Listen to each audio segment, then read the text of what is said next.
সত্যি ঘটনা অবলম্বনে এই ছবির গল্প তৈরি হয়েছে।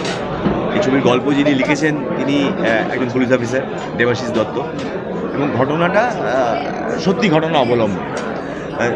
সেখানে আমার যে চরিত্রটা সেটা বাস্তবে একটা সত্যিকার একজন মানুষের, তার সাথে আমি কথা বলেছি এই চরিত্রটা করতে গিয়ে, কারণ এই মিশনটা যারা ঘটিয়েছিলেন তারা সবাই আমাদের সাথে কথা বলেছে।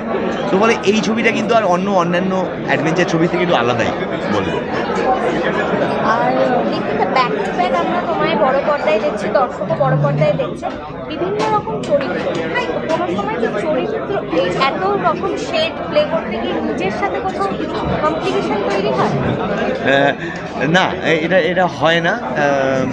এটা হওয়ার সম্ভাবনা থাকে অনেক অভিনেতার, কিন্তু আমি যে প্রসেসে কাজটা করি আমার খুব একটা, আমার কোনো চরিত্র আমাকে আর কি ওভার পাওয়ার করে নেয় না।